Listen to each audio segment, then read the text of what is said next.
with the one, the only, the Jose Hernandez, who I affectionately call Josie, of course. Dressed to the nines. We'll get to dressing to the nines here in a second, but we're coming on here live. Siteman Softball Podcast, episode number 65. Episode number 65 coming on live. So we're gonna go share it into our various places here, Jose. That's the plan. Yeah, and then we'll talk about your impressive outfit, and we got a lot of things to discuss here today. So let me go here. We're gonna hit the share. We're gonna share to the boys. Of course, I'm sure they're chomping at the bit, quite frankly, for this episode. Oh yeah, I mean, we had to do this for Petrov, David, a couple of us. Exactly. All right, there we go. All right, we're good. We're doing that. We're live. I see folks coming on here live. Dakota. Live, my friend. I just came back from the office, Dakota. That's right. All right, listen, people are already on it. You guys better be on. We'll talk about the attire. That's part of it. Half the fun. As we all know, Jose is the assistant to the regional manager, right? That's what we talked about from the show, The Office. But hey, let's get into it here. First of all, one Siteman Softball Podcast, episode number 65. A lot to talk about. Jose, obviously the most important thing before we give some links, some other cool stuff is let's talk about this wonderful attire. It's because you're working today, right? I mean, people can't believe that in the softball world that someone's working, but you're working. Is that right? Yeah, I normally work from the house most of the time, but today I had to go see some Supreme Court justices and some Court of Appeal judges. So for people that don't know, I work for the Supreme Court of Arkansas. So that's the attire for the day. Dressed up. The guys saw it. They said I had to show up on the podcast. Well, we saw the car selfie. Do you know what I mean? Hey, that was just for y'all, though. That was for y'all. Right. So I got me going. I was like, we got to get this guy on the podcast today. So I like it. By the way, how long have you been working for the Supreme Court of Arkansas? This has been 5 years going on now. I've been working 4 or 5 years. Okay. That's good. I don't know why I didn't. What's crazy is part of the fun on these podcasts, but through a whole season, I don't even know that I knew that you were involved with the Supreme Court of Arkansas because you were doing something else as well, right? No? Yeah, I do a little bit IT with it too. Okay, because I knew it was on the IT side because that's what we had discussed multiple times. Never heard about the Supreme Court, so I just assumed you were getting arrested and taken in. I didn't know what was going on while you were going to the Supreme Court. So, all right, so you worked there for 4 or 5 years. Comments already coming in. Checking in. D. Larson. We got Jose in the office. Jose Hernandez live. Big Bougie. Rico Suave. He spent 45 minutes on that and 35 on hashtags. I like it. That has to be true. All right, before we got a lot to talk about here today, Jose, and we're going to go through some sponsors, all that kind of good stuff here. But a couple fun facts. First, I want to start with an interesting one, Jose, that I was looking at data. So I aggregate the data from the show from a lot of different places, right? So we're on Facebook, share a lot to Instagram, on Spotify, all the different audio locations, YouTube, stuff like that. And so during this episode, without a doubt, because I was running the numbers on it, we'll be crossing over, how cool is this, 1 million views of the podcast. Let's go. And that's going to be happening live on this episode. Now, I can't pinpoint it exactly, but what I can tell you is that we were about like 25 or something like that. And the average episode now gets, 25,000 to 30,000 views minimum over the platform. So it was crazy that I saw this. I was like, and what better guy to get dressed up for it with us for the 1 millionth viewer episode of the Siteman Softball Podcast. That's a pretty crazy number. But anyway, I just want to share that because we'll be live here, Jose, with that. So let's start here. This past weekend, actually, was this your first off-season tournament of the year? Second off-season tournament. So what was that? So you guys won a tournament. Saw some Siteman Pure guys on it. Tell us, what was this tournament, first of all? It was just the first tournament of the year for the state of Arkansas. So me, Drew, my buddy Matt, we just got together. We were like, oh, let's do this. I mean, I think we thought about this. Me and Drew thought about this in December. We didn't think we would end up with this good of a team, but I mean, started calling some people up. Me, Drew, and Matt Carney kind of just took care of everybody. And then, boom, it just blew up. And I mean, Keen coming down. I mean, we had Rev Smith, we had Daniel Herron, who used to play for Anarchy, Nitro Circuit. I saw Berg. How could you forget Berg? Berg was there too with us. Did I see AU in there somewhere? AU. JPG, Josh Paul Guy, he's from Hot Springs. He's playing with my Auto Jacks team this year, the LNS class and my Auto Jacks team. Okay. Yep. He played with Addictive last year. JoJo Bennett was with us as well. So we were just stacked. I mean, not a bad team. Not a bad team. So open division, obviously. Yes. Was it, so it's an Arkansas event. Was that a Ken event down there? It was Joe was the one winning it for us this weekend. Ken was there too. So question on that. So format obviously is open. Is there like run spots and all that kind of stuff? Or I was curious, what was the format for the tournament? Because I always find that interesting. That was the best part about this tournament. I mean, I get in contact with Joe, and then it's like the first time in a long time. He's like 12 home runs, no screen, no spotting runs, just straight up play ball. 55 minutes, and you had 12. What was the time limit? Like 55 minutes, I think. No new inning after that. No new inning. I mean, I think normally what we do here is if it's tied, I think it just goes into a one pitch. Okay. So I kind of like that. I mean, that is, that's half the battle when you're playing, let's just be honest, conference softball, when you're trying to play or if you're trying to play locally or do anything like that to get ready, you're sometimes at the mercy of, adding 100 runs, taking away 100 runs. Do you know what I mean? Whatever the rule is, you have to play, right-handed or something like that. It was kind of cool to see. What was the record? You guys won it. What was your record? 4-0, I think. We just played 4-0, something like that. It was 9 teams. Hey, who was the closest? Like, who'd you play in the ship? Who was the closest? We played Aristotle on the ship. I mean, we had 2 really good games against Aristotle and the Nats. Yeah. Those 2 teams are going to go conference next year in the state of Arkansas, so shout out to them. 2023 or 2024? 2023. As far as I know, they're both hitting the conference this year. This year? Yep. Okay, so they're both going to be in the conference this year. That's interesting. So what I know, tell me about this. So Nats, I'm assuming, would be a B team, therefore. That's what I'm thinking. And conference B team. Yep. And then Aristotle A? I'm assuming. I think they're A. I mean, I don't know if they decided they're B or A yet. I don't know this. I'm speculating with you. That's what I'm thinking too. I mean, I think it's A, but I'm not positive. That'll be interesting. Do you think it's, you're down in Arkansas, obviously. Do you think that's a good hub for a conference team? I think it's a good hub. I think they could get to a lot of tournaments driving. That's what I'm kind of getting to, is like based on locations and what you have to do. Yes. I think it was a little bit better like when I first started because Occasion, the Houston was still there. So it was really easy. But I mean, it's very manageable. I think they could get to 2 duels from here because Evansville's only 6 hours from here. Obviously, Euless, that's already 4 for them. They go to Kansas City, that's their 5th. I'm trying to think. Nashville's 5. There's their 6. Chicago. Right Did we say Chicago? Yeah, I don't know. Chicago is a possibility. I mean, they could drive to about 6 events with no problem. Right, because I'm looking at it like, from a perspective of when teams are mostly from the same area, right? Meaning the players are mostly from the same area. Not talking about a team that's spread out. We're a little more spread out every year, but we're not terrible. Do you know what I mean? Except for Brent over there on the other side of the universe in Arizona, right? But I guess David on the other side of the universe over here in the Carolinas. So, it's interesting to see now that the schedule's changed, the new rules, the new scheduling, how that all works. It's like what locations would be good to have I'm saying local, mostly based team out of, which ones would be bad. Do you know what I mean? It seems to me that Arkansas is not awful in terms of that.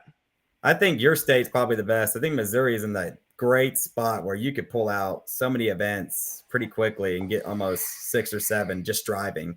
Well, yeah, I think, the thing is, though, no matter what this year with if you're going to be successful in conference in 2023, bottom line, getting on an airplane, because you got to go to Florida. Got to go to Florida. I mean, it's like, and we knew this in the past too, but now it becomes just that much more important. And so that's going to be very interesting to see, teams that don't go, they're going to be chasing the 8 ball. Kind of like we were last year. We got stuck with Monster at the beginning. 100%. But how bad luck was that, by the way? Yeah. But hey, that's what happens. I mean, if someone goes to Vegas, and I think Monster didn't go to Vegas, they went straight to the pool. So they were not a top 4. They were like 8 or something. Yeah. And we were, whatever we were, 30 or something. I don't know, whatever it was. And so, or 20 something. And we got the bad luck of the Monster in the first game when you looked around it and you had better opponents at, say, 7 and 6. Yeah. Do you know what I mean? And Monster just happened to be at 8 because of those early season points. And I'm assuming this year is going to work the same, where effectively, for those that don't know, you start the year with you're going to go based on points for last year, right? And then you're going to also go on classification. Okay, so think about that. For those that are confused at home, I wish I had a little chart here. But the way it's going to start is, for example, in Vegas, which is the first tournament, is the major teams will all be seeded first, AA, A, B, non-conference, right? And that level.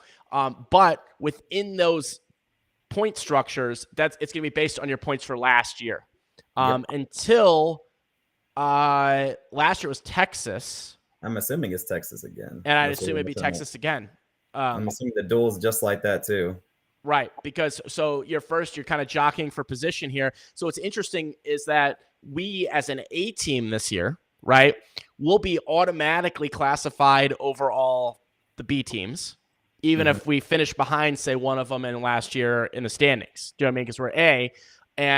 But what's also interesting is I don't think they're back this year, but Lund Mortgage finished below us, for example. They were an A team. We would be above them if they were in there as well. So finishing this all out, it's interesting to see how that all starts to start the year. But, yeah, that was something I remember you mentioned this last year. We knew that not going to the duel puts you behind the 8 ball. A lot of B teams didn't go to the duel, but the ones that did, I think, did get obviously a leg up on the year, Yes. And, I mean, most of the time when you go to the duel, I mean, I think – when I first started doing it, I talked to Chris Walker from FBI, and I mean, big sponsor here at Arkansas. And I mean, most of the time, you just got to get 2 W, 4 wins. If you get 4 wins at the duel, you're in a pretty good spot. 2-2, 2-2, you're in a really good spot getting on out of there. Yeah, there were some teams that won 1 game in each duel that ended up doing light years of help for them. Do you know what I mean? Because just showing up is so many points. Right, you show up, and you're there. It's interesting how that's all going to work. And by the way, let me give some quick shouts here. I mentioned it before, SitemanSoftball.com/podcast, Siteman Softball on Instagram. And I want to thank our amazing sponsor, Siteman Cancer Center, who brings you this episode with the one, the dashing, the Jose Hernandez. And remember, if you go to Siteman Soft/store, grab some apparel, proceeds go to the Siteman Cancer Center. So last weekend, second term of the year. What are you looking forward to, though, as we get into the year here? What are you most looking forward to in the 2023 Siteman Pure season? For me personally, I just seeing us gel again. I mean, we made some good additions onto this team, and I mean, I think everybody's just working hard and getting better and better. And I think it's just exciting to see us all put it together. To me, that's like the biggest thing for me. And then I know I want to make the major, win A Worlds. I mean, everybody wants to do all those things. I mean, I think for a lot of us on our team, I think we only have 4 people that made the major so far. I think it's me, David, Jagger, and Willie are the only people that have maybe played in a major so far. It's like Jagger's second tournament in softball or something, like a third tournament. Yeah. So you, David Bear, clarify, not me, David Bear. And who's your fourth one there? Jagger. Yeah. That's 4. So I think it'd just be nice to see. I think everybody deserves that, to go up there. You deserve it. Everybody on our team deserves to walk up there, hear their little walk-up song one time, and just enjoy the experience. Yeah, and I think, what's interesting about this is that I talked to some people kind of behind the scenes in conference, played for a while on different teams, different sponsors, different managers. And it was interesting, like what they said is, building the team, obviously for chemistry, but also having, in my opinion, we've got, including coaching here, 17 hungry people to prove something. And when you have that, I think you're in good shape. You're not having someone that's trying to hang on for dear life, that's maybe played for 20 years, but they're trying to stick in there. It's played conference for 20 years. You don't have someone that has 1 foot out the door. You don't have this or that. And I think we've got a lot of people that have various things to prove as well this year. And I think that's going to be a big point. We forgot to leave out Brett. Brett's been at the major too. Sorry, Brett was on MAJ as well at the major. Thank you, Jagger, for that clarification. Making sure we can't forget Brent. That MAJ team that year was a little confusing because I know there was a lot of roster movement. So it's kind of hard to see who was there and when and what they were doing. So that makes sense here. So going into this year, what's your take looking back Jose, on last year. So 2022 season. What's your kind of in breakaways? What's sort of your thoughts on last year? Good, bad, ugly, and other. I mean, just how much we grew as a team, man. I mean, first tournament in Fayetteville, that was rough. I mean, we were everywhere. I mean, I don't know how many times ball was pitched. I'm in my hole in the outfield trying to cover this side. The middleman's jumping to my side. The pitcher's no one's talking. Yeah. Like, no one was talking. And then, I mean, it was just starting from there and, like, seeing us grow all the way to the end. I mean, obviously made some moves, made some adjustments. But, I mean, just seeing us just get better and better and getting better as a team, that was a big thing for me. Like, everybody kept stepping up. No one, like, quit. No one complained. Everybody just kept working hard and just we got closer throughout the year. And I think that was a big step for us because I knew for us, I think we've talked about it. Matt's talked about it. Like, it's just developing the core of this team. And we knew once we could develop this core of this team, we're going to blow it up. We're going to be really good. And that's, we didn't want to be, it's a whole new group of people every year. It's a whole new group of that this year. And, you know, we got the core last year that we really liked. And it was interesting to really watch that progression. We wanted to trend the right way last year. I think we all learned a lot along the way as well and how that would all work. But definitely a very tight group by the end. And I also think people, and I with Luke and Drew on here, people started to relax more. And I'm not talking about no one's competitiveness is ever questioned on this team ever. What I'm talking about is just being relaxed, like meaning like you just remember even that first random non-conference tournament right down Fayetteville. There were some tight butts. Do you know what I mean? Tight butts, first time with the jersey on, first time doing this and that. A lot of guys were meeting for the first time last year. You know, this year, not really the case. Doesn't mean we don't have additions, but most people know this guy or that guy, you know what I mean, from various different, like a group that kind of come together like last year. So I think that you're going to see a huge difference in start. And I think as we finish, you know.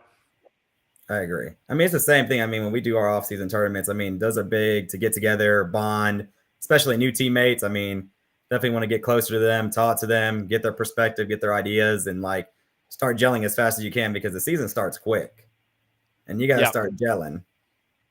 Yeah, we're talking about you don't want to be like meeting people at the duel and be like, all right, well, we got Rismondo in 5 minutes, so let's go out there. Do you know what I mean? Like, let's make sure everyone's jersey fits.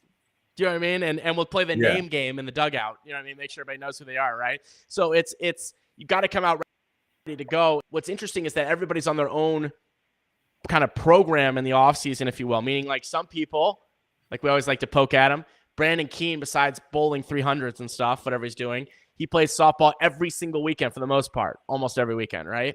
That's what he does.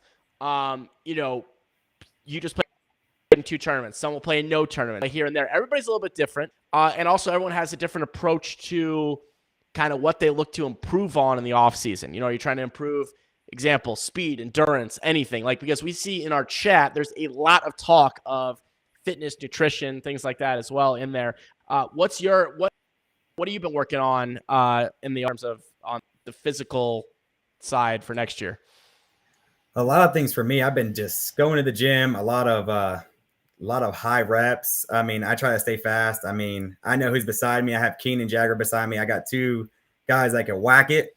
And I mean, I got to make sure like I'm good to run down the outfield. So, I mean, I think it's just staying in shape most of the time. I mean, it's just knowing your role. And I think that's one thing that helps a lot of people in the conference that some people don't realize when they want to get to this level. Like, you got to find your role and what works for you. I know I don't need to be hitting home runs. I mean, if I hit them out at 300, that's fine. But I know I got to do my part, base hit, and start chasing balls down in center field and start playing good defense. I started eating healthier. I mean, I started realizing I used to be really bad at the way I eat. So I've been doing a lot of meal preps, just trying to eat better. So I think that's going to help me out a lot as well. So that's a lot of I've been doing, just hitting BP. Just curious, during tournaments, because like you're logging the most mileage. Do you know what I mean? Nothing gets, you know, Jagger can run a little bit, Brandon can run a little bit, but you know, you're the racehorse out there in the outfield. We need the big units on the sides. You know what I mean? So you're covering the most square footage in the outfield. I'm curious, during a tournament, obviously, taxing. You ask any center fielder in conference, it is taxing. During a tournament, how do you kind of, I don't want to say stay healthy, but do you do a bunch of hydration stuff? Do you like not eat anything? Like, do you eat do you eat just protein? But I'm just curious, what do you do to stay through an entire tournament, especially going into this year where we're going to have more duels and probably, God forbid, we should have longer tournaments, right, this year based on how we do. So I'm curious, how do you kind of approach that on a weekend, being in center field? I mean, normally stay hydrated. I don't really eat. I'll be honest, I'm not an eater during those type of tournaments. I don't eat that much. Just stay running. Berg is a big help. People don't know that, but Berg helps me a lot. Derek Brzezinski on our team, he's a physical therapist.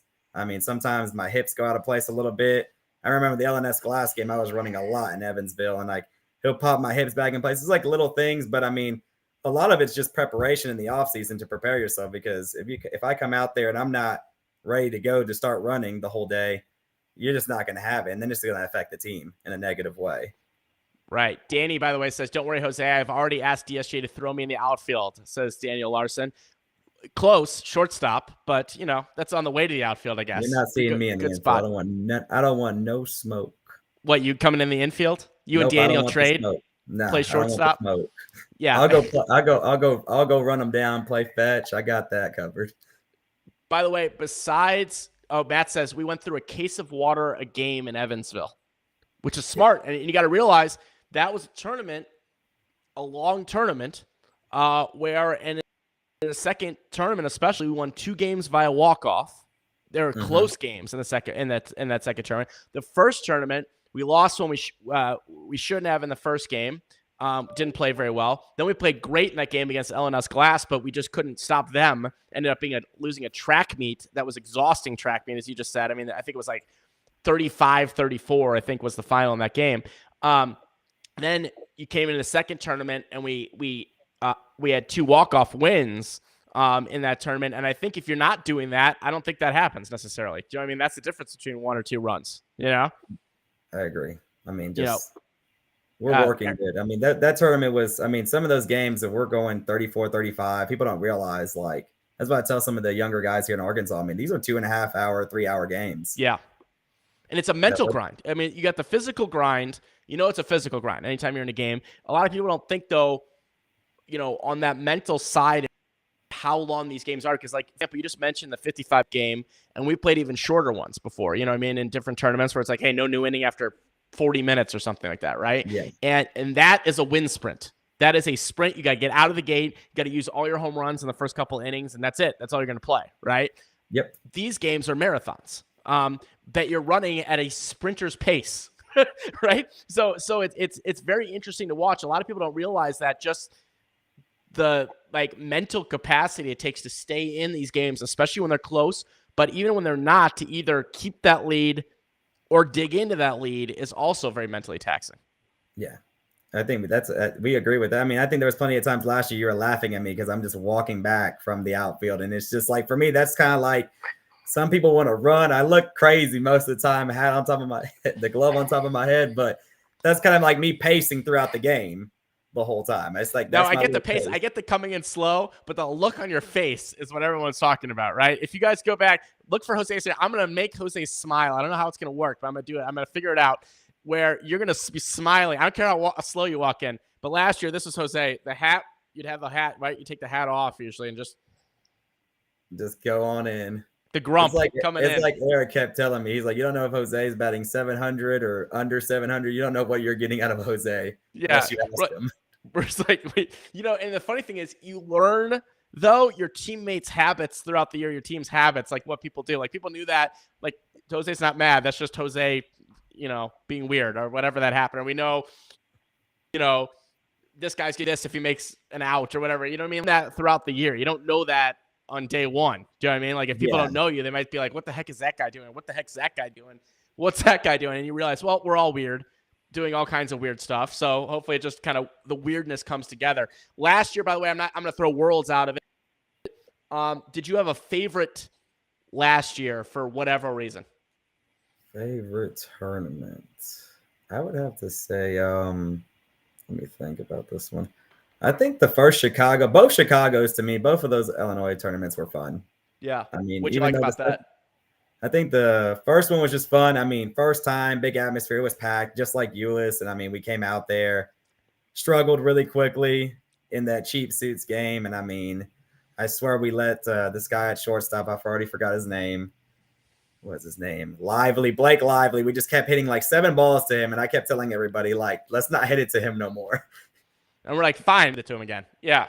Yeah. And I mean, we just made adjustments. I mean, and that was a big game for us. I mean, we lost that game, and I mean, we kind of got really tight really quickly. And I think that was one of the turning points. We had like a little meeting right there. We were like, okay, like let's pick this up. Like we're 0-3 right now in conference play, but like let's see if we could change something up. And then boom, we beat TLC. We won that seminal game. Let's not talk about the competitive edge game. That was a lot of playing fetch for me, but it was a good. I mean, was it fetch or was it over your head? Hopefully, I mean, I think in that one, but yeah, you're right though, because that was certainly a turning point early in the season, because the tournament, right, in Texas, we lost to Monster, we lost that close game to Huz, could have kind of gone either way. I thought they played very well in that game. I thought we played well. I think they played very well in that game, close one. So we're 0-2. We go into Chicago playing cheap suits. Hadn't played them before, but okay, this let's go out and win this one. We end up being in like the recreational park of Chicago, like not at the main park. We're in the auxiliary park where there's like like deer walking in the outfield or whatever was going on there.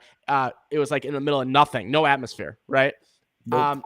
And we kind of were there, and then cheap suits pulled away. We kind of fell apart a little bit. Couldn't back in there. Now you're in a weird spot, right? You're 0-3 in conference play. You're 0-1 in the tournament, and you're one game away from going back-to-back 0-2s, right? And potentially losing to a team where we know a lot of guys, don't want to lose to them in the morning, like against TLC. And we came out and played great in that game. Very, very good in that game against TLC. I think we ended up winning by a handful, but I think the game was not that close. We were really on it that game. And then we were on it more than we've been on it ever against the Seminoles, right? And we just put it on them in that particular game by 15 plus. Then Competitive Edge said, I've said this before on the podcast many times. They said, you're having fun. Well, exit stage left, as they're going to just boot us right out of the tournament and just absolutely smash us in that game. But it's very interesting to look back. If we were to lose that 8 a.m. game, didn't play well in that, how does that affect the rest of the season? How does that affect everybody's psyche? How does that affect me? How does that affect you? I don't know. Do you know what I mean? I'm glad we don't know the answer to that. And it was a 3-week break too. I mean, you go 0-2 again. I mean, we didn't go again to Kansas City. That's a long time to really reflect. Sit there and sour on those 0-2s. Do you know what I mean? And so to come out of there and have that very good finish in Chicago, that was a turning point in just the second tournament of the year. Yeah, it gave a lot of guys on this team confidence that we could compete at that point, that we could hang in these games. Yeah, and it also scary how quickly that could go the other. Do you know what I mean? That's scary thoughts for me. Like, meaning, like, if you go out there and you lay the egg, what's the rest of the year look like? Do you know what I mean? I mean, and it's just funny how that works, but it is a grind. People that don't know that, it is a long grind. And what's also interesting, and I'm sure you agree with this, Jose, because you conference now for several years, is that, there's really no game off.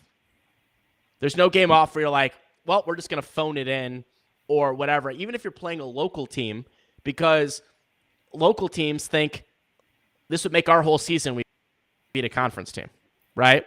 Oh, yeah. And it's kind of interesting because you really can't take a game off. I mean, how do you stay mentally up for every game? I just think a lot of it's just like the will to win. I mean, you just want to win. And you want to beat these teams, especially when you get into non-conference teams. I mean, for us last year, I think we were getting better at those non-conference games, but we couldn't lay down. I mean, you got to have a mentality like kind of like these, like now that we're A and we face some of those non-conference teams. I mean, you kind of want to have like the major mentality against us. Like you want to cut them in 5, cut them as fast as you can. Like you got to have that dog mentality, and you don't want these people to last, establish some type of dominance. I mean, I'm a big person. Like you got to see like if they're about it or not. Like, I mean, major teams do it all the time. They're going to blast middle, and it is not to me on purpose. It's part of the game. It's just to establish like, are they trying to play ball or not today? Right. And I think you have to do that. I mean, it's very true. I remember, and there's also that, we talked about that last year a couple of times. We're like, we should have been non-conference tournament example. We should have been a little, I don't want to say meaner, but a little more dominant about how we asserted ourselves in a few different situations. You know what I mean? I don't think you'll see that this year. I mean, we got, Willie Dooley. We got all the mean we need with Willie coming in, right? Do you know what I mean? All the mean we need, David Bear, large man.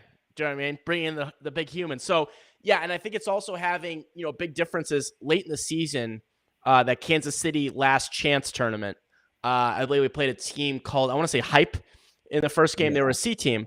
And if you remember, we didn't play our best by any means in that game at all. We played great later in the night against Mondo. That game, we didn't play great. Still run ruled. We won via run rule. But the thing was, what I was kind of happy about, and I thought there should be a little bit more meanness, that's a whole other thing, but was that we kind of stuck with it in that game. The first couple innings, we weren't all that good, but there was no sense of panic on the team. There was a lot of kind of that quiet confidence, getting down or being weird. Like, we're just like, oh, we're going to get it going here. Thankfully, we did. I mean, you don't want to give a team that much time to get going, which we didn't. But I think that was an interesting lesson, and I think this year we'll probably, hopefully, in those situations, step on people's heads a little bit better, Yeah, I agree. I mean, every team, you can't take them lightly, man. I mean, you can't take none of these teams lightly. I mean, they're signing up for the event for a reason. They want to play. They want their shot at a conference team. So, I mean, that's the way I look at it. You can't take any of these teams lightly.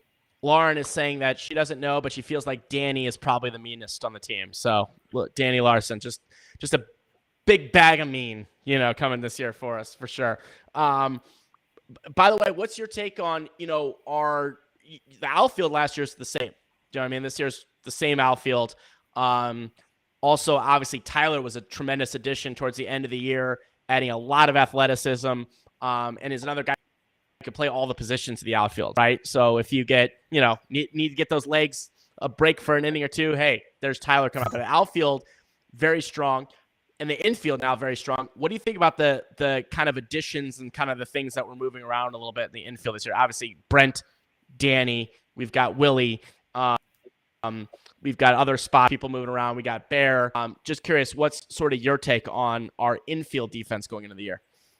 I mean, I think we got better. I mean, we got better defensively and everything. And that's not a knock on nobody on the guys from last year on this team. I mean, we knew that was a spot. I mean, we needed to work on a little bit. And defensively, I think we got better. And I mean, a lot of it, it's just, I think me and Petrov talked about it. Me and you talked about it. It's just having the leader there that can control it a little bit. And I think that's where Brett and Danny are going to help us a lot in that area, right? Is like controlling that middle area, communicating. I mean, that's the biggest thing for me defensively. I mean, I know me, Jagger, Tyler, Keene. I mean, we're talking every pitch. Right. It's not just one batter. Right. It's every pitch. Somebody is moving somewhere every single time. And we know what gaps are open in the outfield. And that's one thing I pride myself in our outfield. Like, we're going to know if you're going to hit this spot, we're going to know right away if it's catchable or we're just going to start running for our lives. Yeah, that makes sense. And also, I think by kind of shoring up the middle with Brent and Danny, where they're going to play, I think it also allows a lot of flexibility in a lot of different areas as well. Also, Willie being a rock at first base, right? But you have a lot of flexibility because you've got guys that can play multiple spots on the infield. John Bonham is a guy who can play multiple spots. Luke can play multiple spots. Drew can play multiple spots. Berg actually could play multiple spots, depending on where you want to get the big man out there. Do you know what I mean? Yep. And I think that's going to be being more versatile this year is going to be critical. Do you know what I mean? And we have a great pitcher in Eric, and we have another great pitcher and again some other spots with David Bear when he comes back from his knee. So I think that depth is going to really, really serve us well, especially through these longer tournaments. It's going to take a collective effort. I mean, everybody in this team is going to be used in every way, form. I mean, I could be coming off the bench one game. Somebody else could be coming off the bench. I mean, it's just being a team player. And I mean, I think that's one thing that I think we're not going to have a problem with this on this team this year is just people being good teammates and just the will to win. I mean, everybody can be used at any time, any given time. So everybody has to be ready to go. And I mean, that's something that we kind of liked last year. I mean, we had a couple guys. We just didn't really have an option sometimes.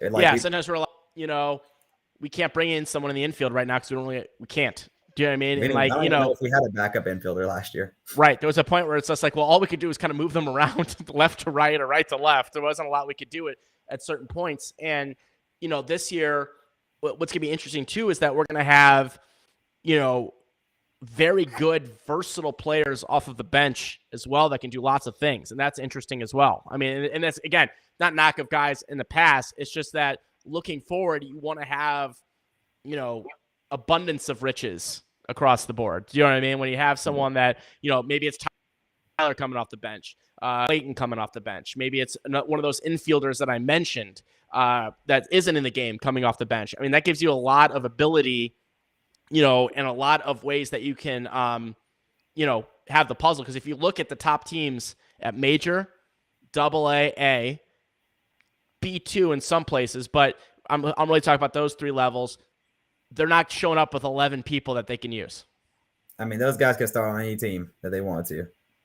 They could go move around to any team. And I think that's a big thing. And I mean, just like having y'all having that luxury as a sponsor, Matt as a coach, I mean, just moving the pieces around. Because, I mean, Matt knows this. I tell him all the time, this. Like, if I'm struggling, I'm the first person, like, get somebody in there for me. Like, I don't want to be, like, in there just struggling. And we got somebody right over here that could get the job done real quickly. I mean, I'm a big believer like in that. Like, if you're struggling, it might not be your weekend. It happens. Hell, my weekend wasn't 8 Worlds last year.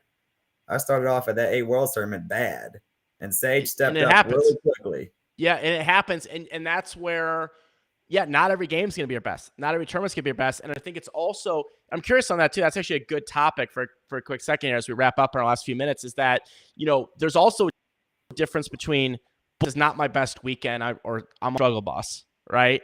Or I'm having a bad game or bad moment, right? And sometimes those can spiral one into the other. You're having the bad game turns into a bad tournament, right? Sometimes the bad moment turns into a bad game, but also sometimes the bad moment gets forgotten about and ignored, or a bad game, you come back the next game, go 5 for 5. How do you kind of deal with that or think about things like that if you do at all? The way I look at it is, I'm a little hard on myself. I mean, that's why one of my goals is to have fun. Sometimes I got to make sure I have a little bit more fun. Up a little, you know what I mean? Yeah, I got to have some fun with it, have a little swag to it. That's kind of like how I know I'm into the game. But no, I mean, if I start hitting that struggle bus, I'm a big advocate of just like, especially if I'm 0 for 3, my swings look bad. Like, I don't care. I want somebody to come off the bench and hit for me. I mean, I think in 8 Worlds what happened, I mean, it was just a struggle bus from the beginning. First 2 games, I think I fouled out. I maybe struck out looking, I'm pretty sure. And I mean, I told Petra, I was like, put Sage in there. I mean, there's something different that's going to happen. And I mean, I just needed to sit down real quickly. I got a bite to eat. And when it was my turn to get called back again, I came out there, played defense, got a base hit. I felt back to normal again. But sometimes it's just knowing yourself. And like, at the end of the day, to me, just putting the team first at the end of the day. I'm going to ask this question to you and everybody else that's watching and listening to this here, okay? Just give me a question. I want to hear everyone's opinion on this one, okay? Random scenario. It's like a would you rather situation, but it's not going to be ridiculous, okay? So let's just say you've got 2 players to play in the same, let's just call them the same defensively, and let's call them the same on all the factors in general, okay? But last game, one guy went 0 for 4 with 4 piss missile outs. Okay? 0 for 4 piss missile outs. Through the shortstop, made a crazy diving player. The left fielder made a great 4 piss missile outs. Guy number 2 was 4 for 4 with 4 Arkansas specials. Okay, we already talked about what the Arkansas special is, which was the it falls into the Bermuda Triangle. I drew to that this weekend.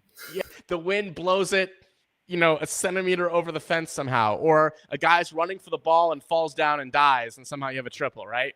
So you've got the 0 for 4 guy who had 4 piss missiles. You had the 4 for 4 guy that missed all 4 of them, but got 4 hits, right? Starts the second game. And I want to hear everyone else's opinion on this too. I mean, for me, I just go back to like baseball mentality. I'm a big person, like barreling the ball up. I mean, I'm personally starting the guy. This is just me. I'm personally starting the guy that goes 0 for 4 that's just hitting rockets. Okay, so you're going 0 for 4. It's not you, Drew. We're not talking about you specifically. We're talking about the Arkansas special as an example, not you, Drew. So you're saying that you're putting the piss missile guy in because he had 4 good swings, 4 bad results, 4 good results. swings versus 4 bad swings with 4 good results. That's what you're saying? Yeah. Then that's just me personally, because I could hit the Bermuda Triangle 4 times and I'm not happy about my swing. So I'm probably me mentally in my head, if I'm processing this as a player or I'm processing it as a coach, I just feel like, no, like those are not good swings. Mentally, if I was a player, I'm like, dang, what am I doing wrong? Like, right, because when you're not seeing it well, when you're not hitting it well, right? And there's a lot of factors in this. Is he swinging at short pitches? He just got lucky. It's just falling through. Yeah, I'm going with the guy that's smoking. Okay, the ball. okay. I see Lauren saying 4 hard outs all day long. I want to hear everybody else's opinion. Chime in on this one. I'd be interested to hear which one are you taking. Here's a curveball for it, Jose. You could also say, all right, obviously the 4-for-4 guy who's not doing it, somehow getting on base. Do you let him try it in the next game?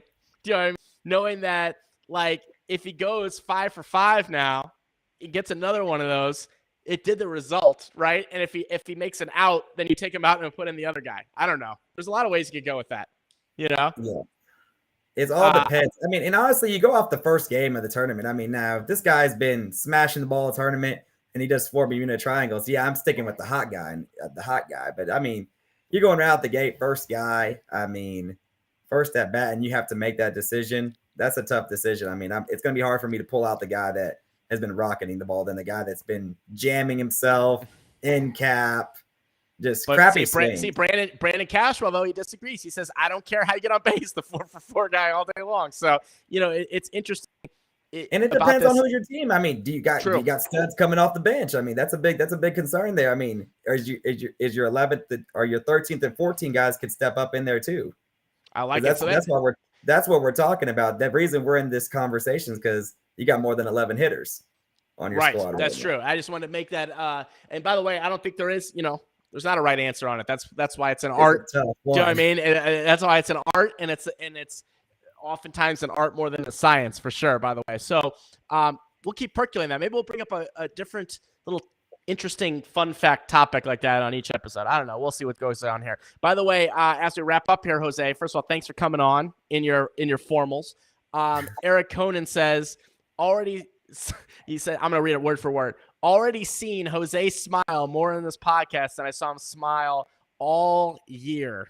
Yeah, LOL. So he's getting all his smiles out here, I think, for the year. Fun fact. I don't know how many umpires told me last year, like, do you want to be here? And that's just my mentality. I go up there and most people can see, like, there's just not a lot of emotion on my face. Like, that's just me. Yeah. Like, I can't tell you how many times the umpire behind the plate would tell me, like, do you want to be here? And I'm like, yeah, this is just me. Yeah, and it's funny because if you didn't know you probably would think that. Do you know what I mean? Because your kind of approach, you're very relaxed up there, almost half asleep, right? And I mean that's what you look like. And so it'd be weird if you got up there and you're like, you know what I mean? Like I'd be like, who is this guy? But you learn that as you go throughout a year. You learn how your guys are doing. Do you know what I mean? I just try not to have a high or a low. I don't get high when I'm doing good or try to hit that low point. Like I just want that steady. Like I don't want people to know what's going on with me most of the time. Steven with Jose. I like it. Well, Jose, I appreciate you coming on here. This was episode of 65 of the Siteman Softball Podcast. By the way, we did definitely in this episode cross over 1 million views in the Siteman Softball Podcast, which has been about a year and a half. I got to go back. So, it tells you less than a year and a half, right? Because this is 65. So that's 65 weeks for those that are doing math with a new episode every single Tuesday. So 65 weeks. And I appreciate everyone that's been tuning in, whether it's, on Facebook, on Siteman Softball Nation on Facebook, or on my personal Facebook, David Garland, or if you're a listener and you like to on Spotify or on Google Podcasts or whatever it might be. I appreciate you guys tuning in to all these episodes. It keeps the content coming for sure. Big thank you to the Siteman Cancer Center for their sponsorship of this episode. And Jose, on the way out, do you have any shouts? Do you have anything you want to mention or any kind of final thought, like the end of the Jerry Springer show back in the day with Jose Hernandez on the way out before we get back? You get back to helping those Supreme Court justices do the thing.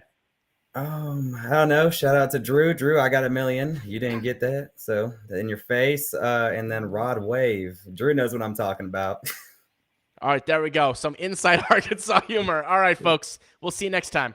Bye. Later.